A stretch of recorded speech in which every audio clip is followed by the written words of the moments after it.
Alright, asiphinde sinibingelele-ke la kuyo-ke la channel yethu amancukumane amahle. Ngiphethe insizwa-ke la Phixeni.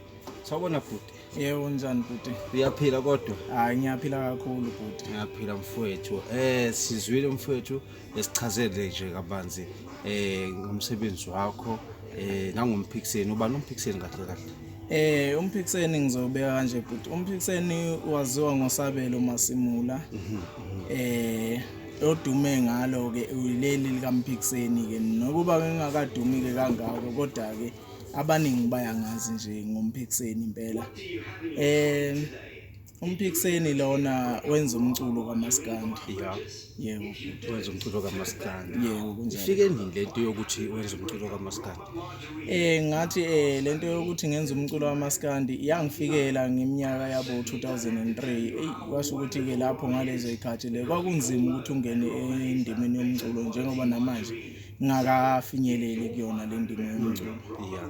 Ngiyazi ukuthi ngiyabona futhi ukuthi usakhula, unephupho nalo mculo. Mhlawumbe iyona yiphi into mhlawumbe ofisa ukuyiveza kulabo abanye abasakhula ukuthi nabo ke bangasabi ukuveza into abayifisayo.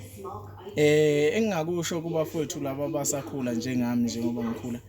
Bafowethu lento yomculo ifuna ukuthi ungathi ungahlangana nabantu kanje ngabantu abanolwazi ngezomculo.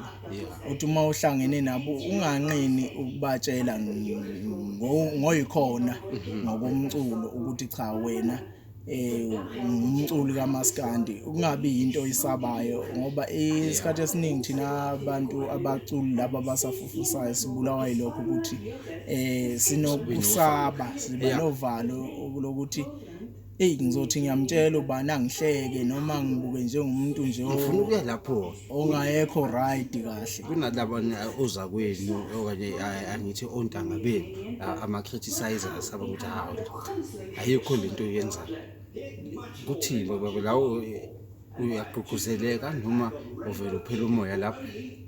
Engakusho ke bhuti kulokho ngiba nokuqhuquzeleka ngoba ilento lena kahle kahle into engizalwe nayo angiyifake lento lena into engazala nayo iziphiwo kumina lento yomculo. Manje umuntu uma ezoqhamuka nalawo magama akawashoyo kimina angisho lutho kuyena nje kuphela ngithi hayi ngiyabonga futhi ukuthi ungigqugqumezele kulento ngobusho kwakho ngalendlela osho ngayo. Afishaneke mfowethu kunesifo la i-corona COVID-19 ehlasele ngizwile ukuthi khona lento encane onayo ngitshele yini ekwenza ukuthi ufise nawo ukubhala ngeCovid? Engakusho futhi lesifo lesi sivele savumbuka nje besingalindele umuntu eSouth Africa yonke ngathi umhlaba nje wonke akekho besilindele ngoba sivele savumbuka nje. Ngase ngifikela ke usizi nokudabuka ukuthi emhlabeni kwase kuvele sekuba nenkinga nje kanjena kulento lena esihlasele. Ngase ngicabanga ukuthi ngcono ngishaya ingoma ke esihloko sayo ubhubhane. Hayi kulungile mfowethu sikufisela inhlahla enkulu kakhulu. Hayi angibonge kakhulu nambhuti ngiyabonga kakhulu. Balabukeli bethu siyabonga kakhulu. Ikhona ingoma la yakhe ke uMphixeni uSabelo kaMasimula ithi ubhubhane. Uthokozele. Angibonga kakhulu balaka. Thank you.